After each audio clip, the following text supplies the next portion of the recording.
Good afternoon from Melbourne. Lovely parenting Genie community. It's Constance again, your lactation consultant. Today I go back to breastfeeding. Last week we had baby wearing week down under and we discussed a wrap for carrying babies. And today we're back at breastfeeding. And today I would like to discuss breastfeeding twins or triplets. You might think, oh my God, how can anybody wanting to feed twins or triplets? And is that even possible? Well, the answer is yes, it is possible. It's not a problem in terms of making enough milk for babies, because consider that it's all about supply and demand in most cases. So what happens is that if more babies are stimulating the milk supply, of course, more milk is being made. But how can we achieve breastfeeding, exclusive breastfeeding, partial breastfeeding, any breastfeeding for twins? Well, the answer is preparation.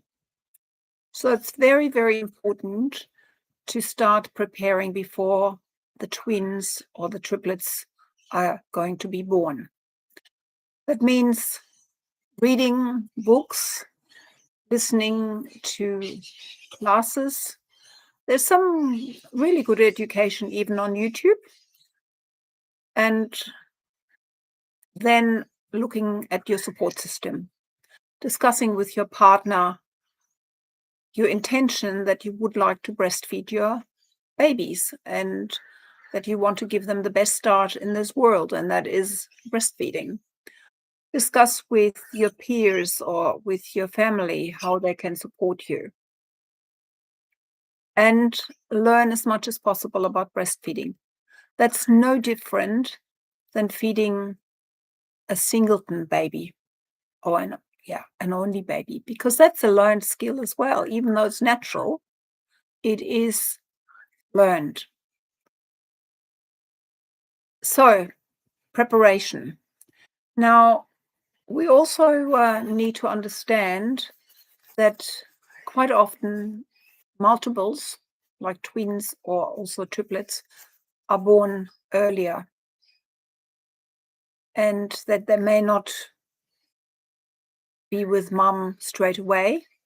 They may have to go into a NICU because they're premature, or in a special care unit.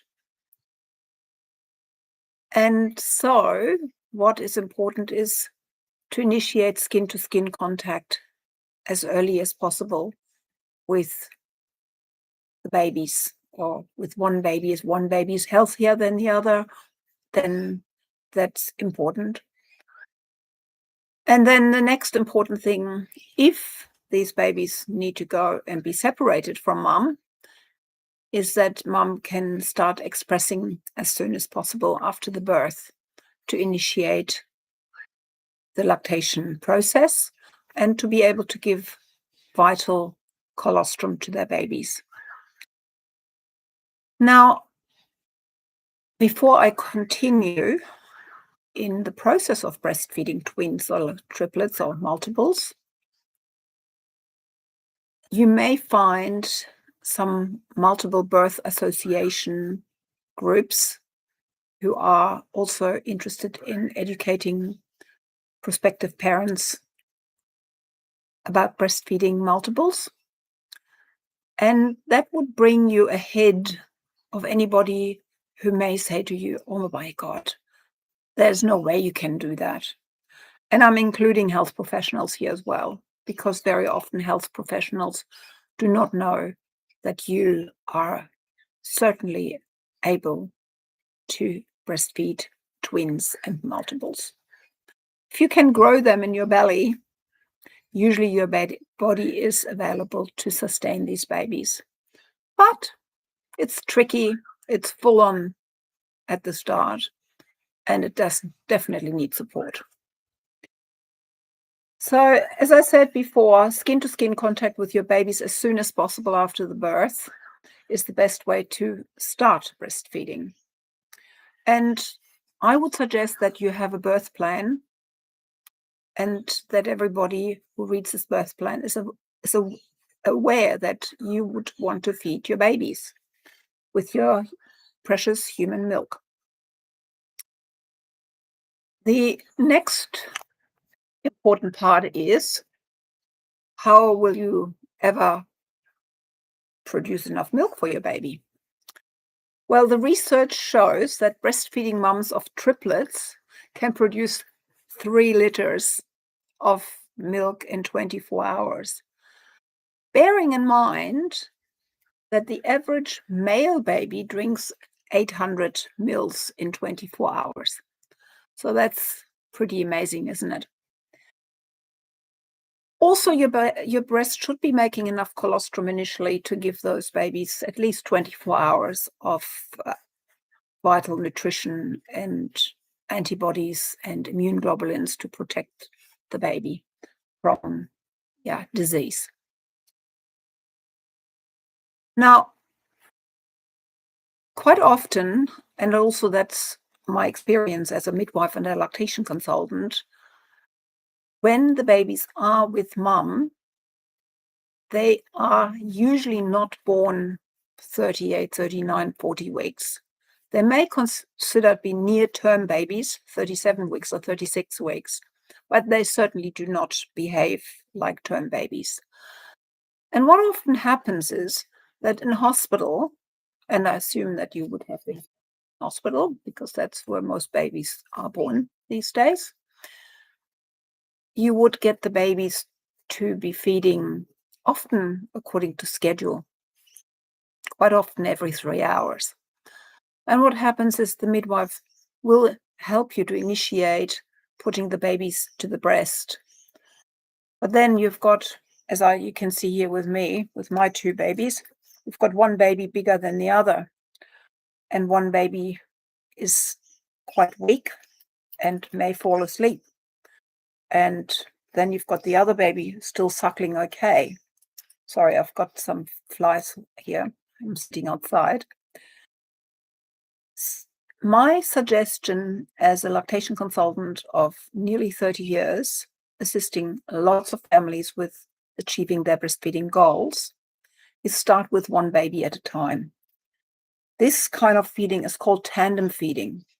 You need babies who are quite awake, showing you strong feeding cues, have quite often good head control.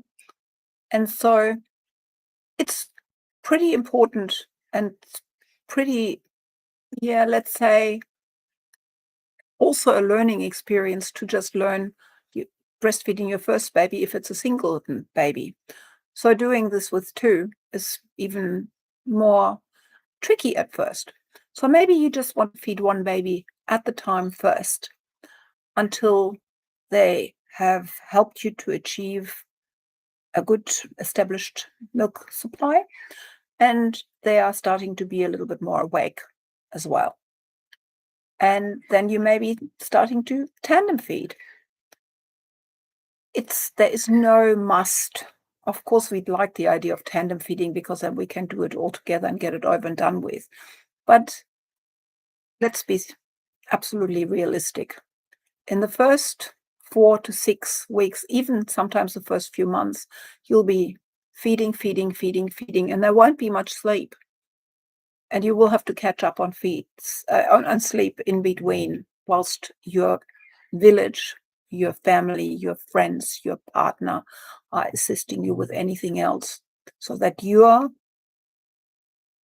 chore is really to sustain your babies. Now, some families will decide to breastfeed one baby and then express for the other one, sometimes because the baby may even still be in hospital.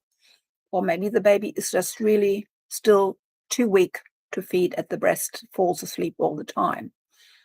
And of course, that's absolutely perfect and okay, because that also means that your partner, the other parent, the father or mother, can also do a bottle feed, or the grandmother, and bond with your baby as well.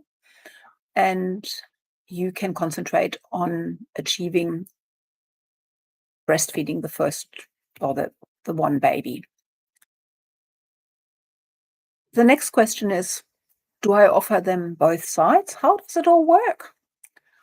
Well, in reality, most women have one breast that produces more milk than the other one. So if you have the breast that is not producing as much milk, and you would offer that the weaker twin all the time, that could lead to less milk because there's less stimulation. And also the baby may not get as much milk.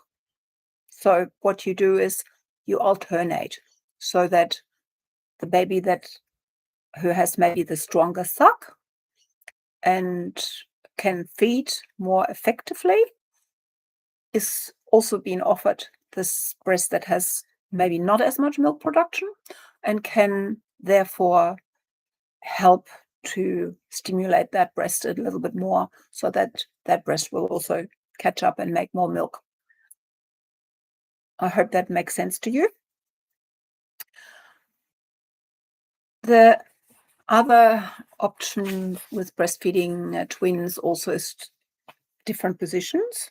So I've just given you this as a sort of an idea. Now, I would suggest get a really good feeding pillow. Now, this is not necessarily a twin pillow, but you find a pillow is good because you have to have somebody at the beginning to even hand over your babies to you, because it's very difficult. You may have had a cesarean section and you can't move that well.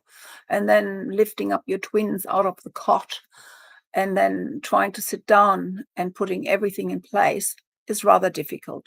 So have a really good twin feeding pillow.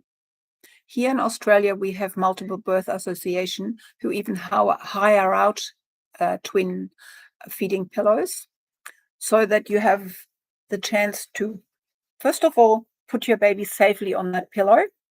So you can see my baby is sort of safely, and this baby is in skin to skin, so that helps the baby sometimes to stay awake a little bit more as well, and also it gives the advantage of skin to skin. So you may find that you latch on that first baby, and then the baby's on there and is supported by the pillow, and then you have the baby going onto that side, and you can latch that baby on and give support.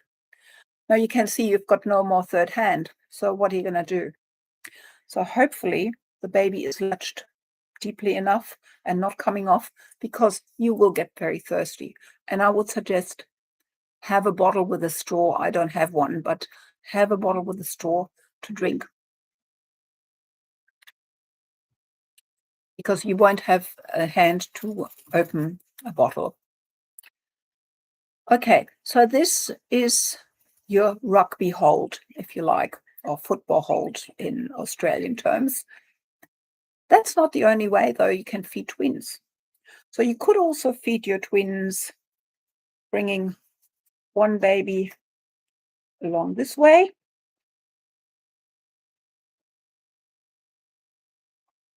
and you have that baby on that side, and then you have the other baby in the rugby hold. So that's a possibility as well. And then there's other possibilities. One of the positions or techniques is called baby-led breastfeeding or laid-back breastfeeding. And so what you do, you may move the pillow away a little bit. I'm just going to push it a little bit away. And what you do is you have your baby, this one is using Snappy. So you have your baby in a laid-back breastfeeding position. And so you have them like that. And that switches on a lot of the baby's reflexes as well. So you can feed them in a laid back breastfeeding position where you can sort of lay back, and the babies are using gravity to not come off, and they almost fall into you. Okay. So lots of options. And then, of course, you can do just one baby at a time. It's important to learn their feeding cues. If they start rooting and they're eating their hand and they're looking for a breast, make sure that you are aware of those feeding cues. Sometimes you will need to wake babies. Some families of multiples or twins or triplets, what they do is when one baby wakes up for a feed, the partner may wake up the other baby so that they're feeding them at the same time. Other parents feed one baby at the time, and when that baby's finished, they wake the other one and feed that baby. Some mothers will do some expressing to do stuff in the fridge or freezer as well, so that they always have some milk for the baby who may be fed by the other parent. As you can see, lots of options. Now, there's also times where you, as a mother, may say, this is all too hard for me. I'm just going to kind of stop. My suggestion is do not stop when it's really hard and you feel really, really that you can't do it any longer. Maybe see if your partner can feed the babies with express breast milk and you get a good night's sleep, and then start again the next day and take it from there. One feed at the time. And for some parents, it'll be combination feeding, and that's the way they may want to feed their babies. Always remember, it's not all or nothing. So some breast milk is better than no breast milk. And give yourself the permission to really not do anything else but look after yourself and your babies. If somebody asks you how they can help you, give them chores. Please hang up the washing. Please go shopping. If you do online shopping, make sure that the delivery comes when somebody is at home who can receive the delivery from the grocery stores and can put it away so that you do not have to get up from your couch or sofa where you are feeding, or you may even have a sleep at that time when your babies are asleep. So they're really, really important parts of your feeding journey with your twins. Now, let me see what else I have written down for um,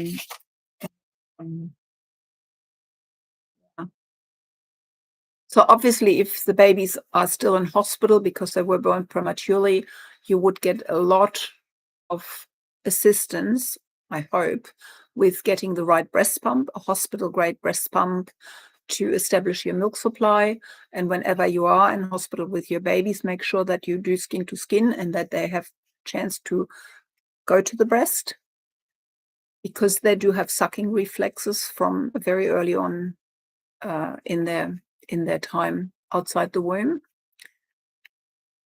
You may have to feed your babies a little bit more scheduled at first because they might be sleepy and not waking up.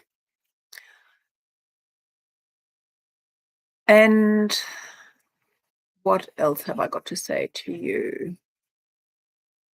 Yeah, eventually you may do demand feeding. And tandem feeding in public can be quite tricky. So you can actually buy special covers if you feel that's what you need to do. And to be honest, I've got a beautiful cover here. It's organic cotton, and it is something that's a feeding cover. I show it to you. You can bring it around, and you can feed more discreetly with that because the baby can actually breathe around that. So I have a friend who uses that as well. So there's different things around. And otherwise, you have the option to give a bottle when you're in public because you may not want to feed in public. Good.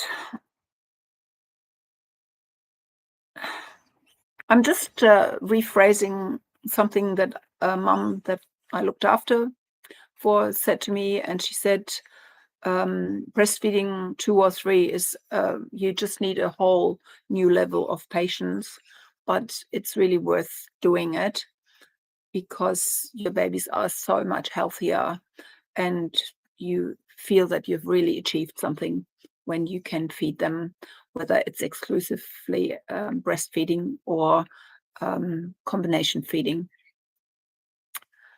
If your milk supply seems to drop at some stage, again, remember it's supply and demand, so you could either do some expressing or you could do some more frequent feeding, because when the babies have growth spurts, they feed more frequently anyway, and that's usually giving the brain the message to start producing more milk again.